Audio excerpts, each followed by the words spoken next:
तो आज की एक नई चैप्टर में हम चलेंगे जिसका नाम है कर्वक।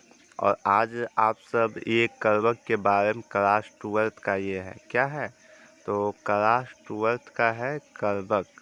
तो यहाँ आपको बता दें ये क्लास 12th का हम पढ़ रहे हैं कर्वक।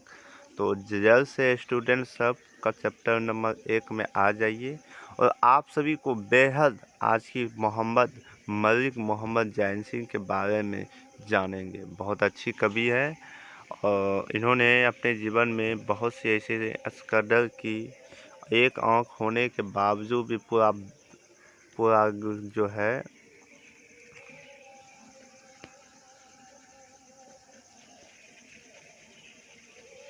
चलिए कहता है कि मलिक मोहम्मद जैनसी के सबसे पहला जो टॉपिक आता है वो होता है उसका जन्म कब हुआ था। तो मलिक मोहम्मद जैनसी का जो जन्म हुआ था बाबू कब हुआ था। ओके। तो मलिक मोहम्मद जैनसी का कवि जो था कब, तो 1492 ईस्वी से लेकर 1548 ईस्वी में हुआ था। कब, तो 1492 से लेकर 1548 ईस्वी में मलिक मोहम्मद जैनसी का जन्म हुआ था। मलिक मोहम्मद जैनसी एक निर्गुण धारा का प्रेम मार्गी शाखाओं के प्रतिनिधि कवि माने जाते हैं। जैनसी जाति एक मुसलमान होती है। जैनसी जाति क्या होती है, मुसलमान होती है। सुर और तुलसी के समान महत्व रखते हैं।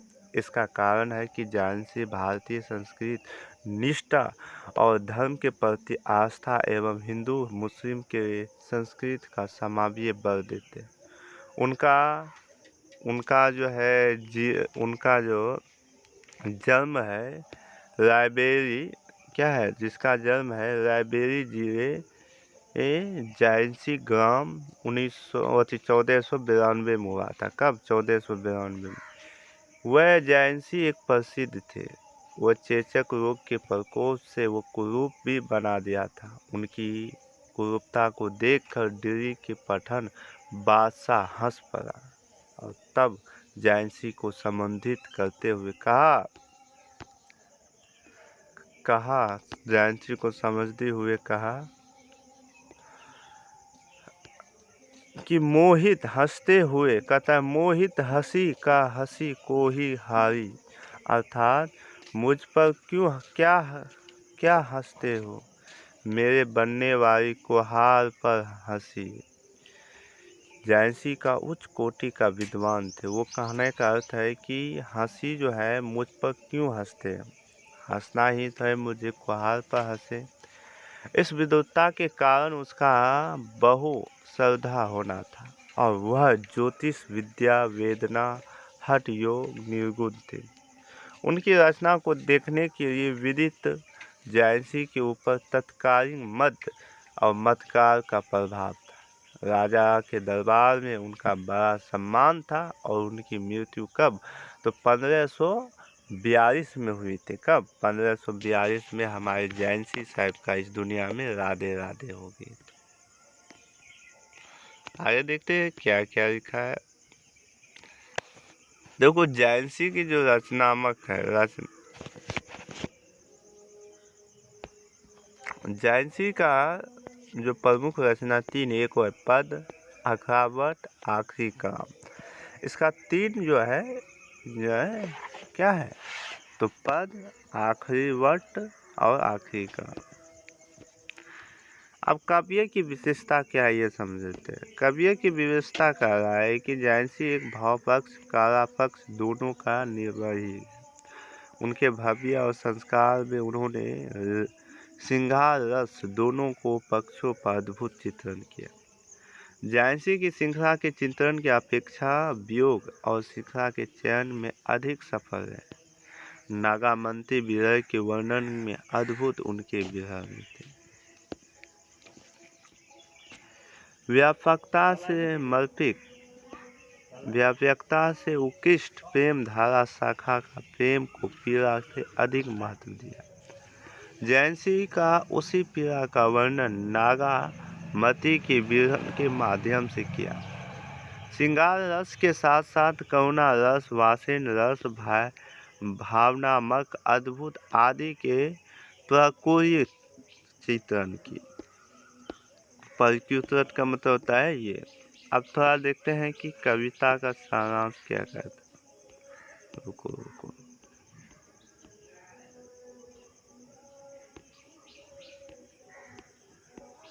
देखो,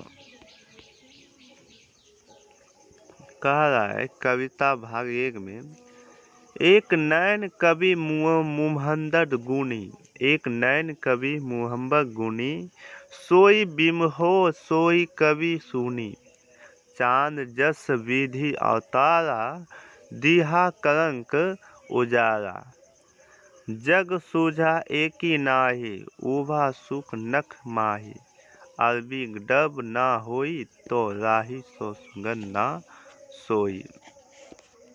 कहने का अर्थ है, ये कहना चाहता है, इसका भाव है कि वहाँ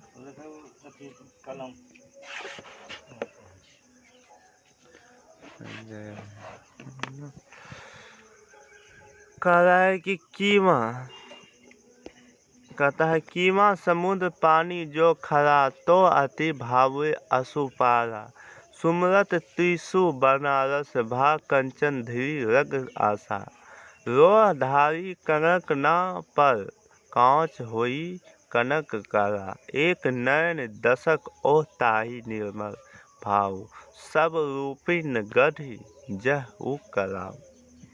कहने का अर्थ है, इसका भाव है,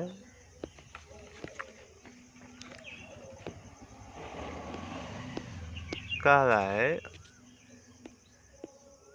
कि गुणवान के भाव के कवि का एक, कहता है कि गुणवान जो था हमारे मलिक मोहम्मद जैनसी कवि, एक ही नेत्र था, किंतु फिर भी उसका वाणी एक प्रभाव था जिससे सुनकर विमुख हो जाता है। जिस प्रकार संसार के सतदोष किंतु प्रभियुक्त चंद्रमा को बनाया, उसी प्रकार जैनसी की कीर्ति और उजाला थी, किंतु उसमें अंग अंग दोष था। जैनसी जिस समादर्शी में थे, उन्होंने संस्कार और वेद के आंखों एक आंख देखा।